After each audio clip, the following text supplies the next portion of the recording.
Bahas salah satu misteri paling gila dan belum terpecahkan di abad ke-20. Namanya insiden Dyatlov Pass. Setting waktunya, Februari 1959. Ini lagi puncak-puncaknya Perang Dingin loh. Dan lokasinya jauh banget di pegunungan Ural yang super dingin di Uni Soviet. Nah, ada 9 orang pendaki muda.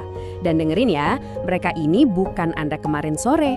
Mereka semua ahli, jago banget, dan sedang memulai sebuah ekspedisi yang super menantang.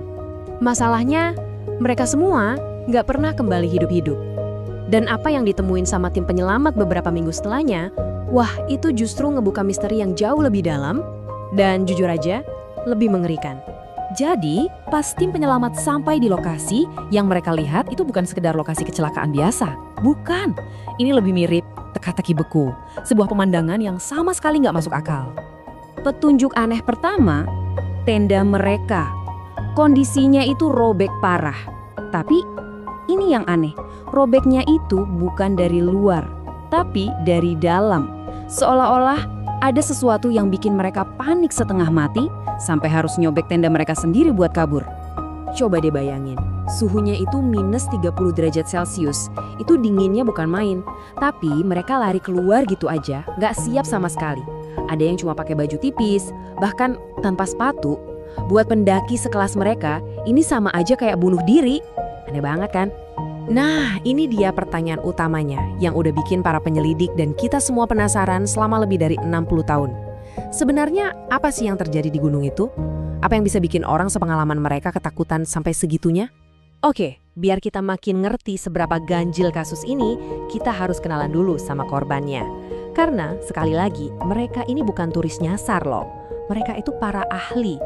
Jadi pemimpinnya itu Igor Dyatlov. Semua anggota timnya itu pendaki yang udah terlatih. Ahli banget lah pokoknya. Tujuannya ke Gunung Otorten yang lokasinya terpencil. Dan persiapan mereka lengkap banget. Semua peralatan ini cocok buat kondisi ekstrim. Jadi kalau ada yang bilang mereka celaka karena nggak pengalaman, wah itu salah besar. Nggak masuk akal. Inilah titik kritisnya. Malam tanggal 1 Februari. Di tengah badai salju ada sesuatu yang nggak kita tahu apa. Yang memaksa 9 ahli ini melakukan hal yang paling nggak mungkin.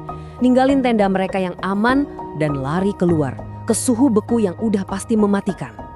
Sekarang kita masuk ke bagian yang paling bikin merinding. Kita telusuri satu persatu bukti fisik yang ditemuin di lokasi. Dan percayalah, setiap penemuan baru itu justru bikin misteri ini makin dalam dan makin aneh.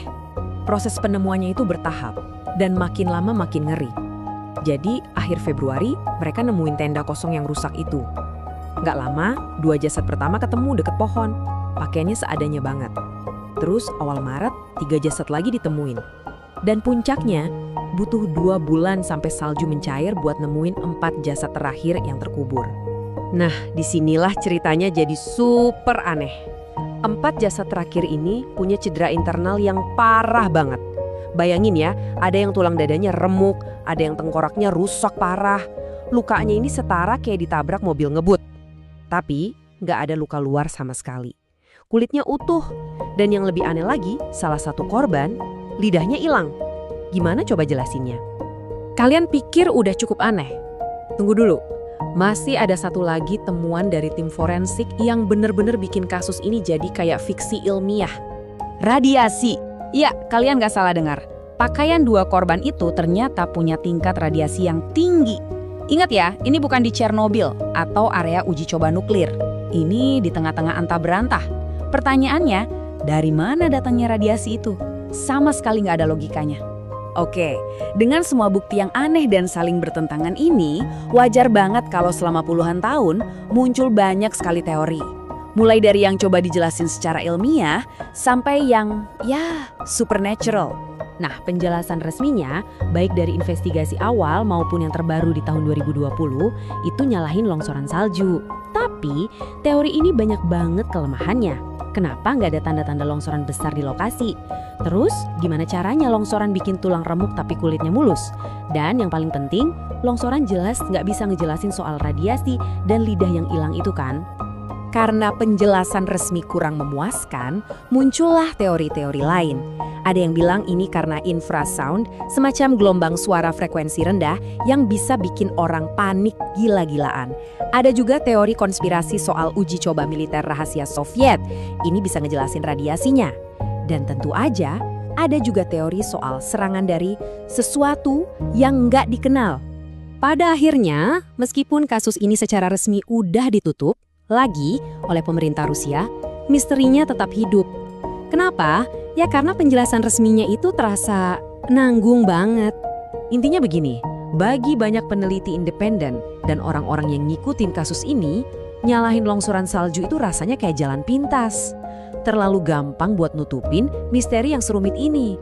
Terlalu banyak detail aneh yang kayaknya sengaja diabaikan. Coba kita pikirin lagi deh, pertanyaan dasarnya, kenapa mereka lari dari tenda? Kenapa mereka nekat lari tanpa persiapan ke tengah dingin yang mematikan?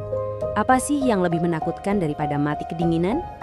Terus soal cederanya, kekuatan macam apa yang bisa bikin tulang remuk redam tapi kulitnya nggak lecet sama sekali? Ini tuh kayak di film fiksi ilmiah, bukan laporan autopsi beneran. Ada kekuatan dahsyat di sana tapi nggak kelihatan. Dan terakhir, radiasi. Kenapa bisa ada radiasi di tengah gunung salju yang terpencil? Ini petunjuk paling aneh, karena seolah-olah nunjuk ke adanya campur tangan manusia atau teknologi canggih di tempat yang seharusnya cuma ada alam liar. Ujung-ujungnya mungkin kita emang gak akan pernah tahu apa yang sebenarnya mereka lihat di tengah badai salju itu.